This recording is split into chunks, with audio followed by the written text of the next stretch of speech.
Il y a une véritable dynamique autour de cette problématique des délais de paiement qui a permis une sensibilisation des différentes parties prenantes et une mobilisation de tous sur la nécessité d'entreprendre un certain nombre d'actions concrètes et des mesures pour dépasser cette situation.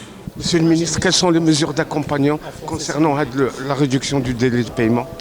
Alors nous allons annoncer un certain nombre de mesures, notamment d'abord la possibilité qui va être permise aux entreprises marocaines qui travaillent avec l'État ou avec les démembrements de l'État, c'est-à-dire avec les établissements publics ou les entreprises publiques, de déposer des factures électroniques, ce qui va permettre de réduire les délais de traitement et donc de réduire les délais de paiement de ces factures. Il y a également l'opérationnalisation et la mise en place d'un plan d'action pour ce qui concerne l'Observatoire qui va être annoncé en mars prochain. Il y a également tout le plan de travail qui a été lancé par le ministère de l'Intérieur s'agissant des collectivités locales. Donc il y a des comités locaux au niveau des provinces et des régions et il y a des comités supervisés par un comité central.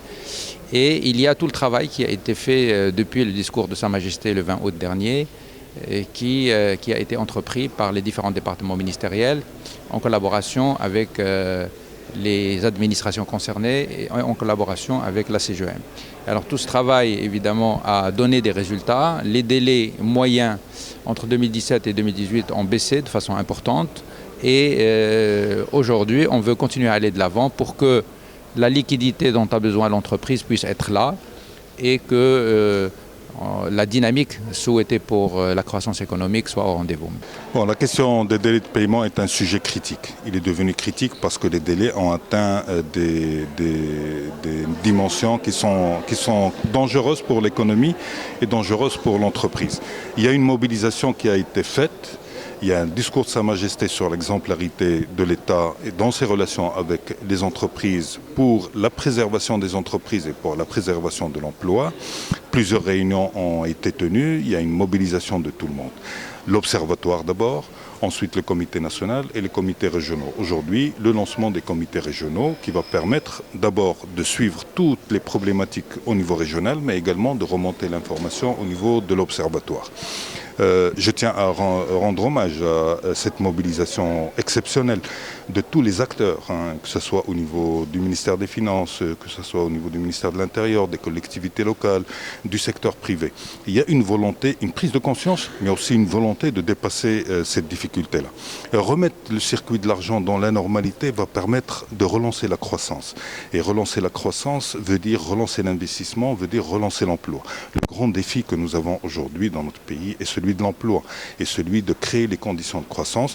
Donc, cette mobilisation va dans ce sens et la CGM, en tant qu'acteur représentant le secteur privé, mais aussi en tant qu'acteur conscient de l'importance que représente la résolution de ce problème aux côtés des acteurs de l'État, agit dans cette direction et je suis franchement confiant et dans cette mobilisation, dans cette dynamique et ceci va nous aider dans des délais très courts à dépasser cette difficulté, à rentrer dans la normalité. Le plus important, c'est de s'attaquer à cette question des délais de paiement, aussi bien interentreprises que pour l'État, les collectivités territoriales et les entreprises et établissements publics.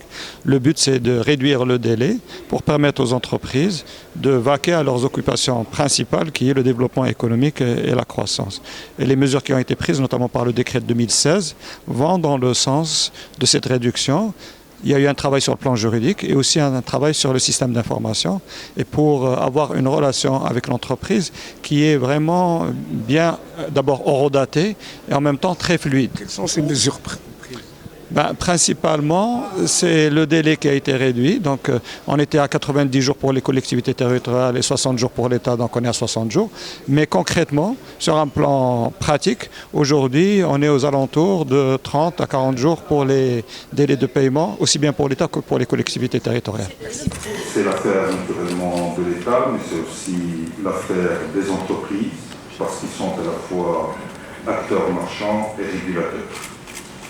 La question des délais de paiement doit également être appréhendée non seulement comme un problème d'éthique dans les affaires, financières, mais également à l'origine d'handicaps économiques et sociaux.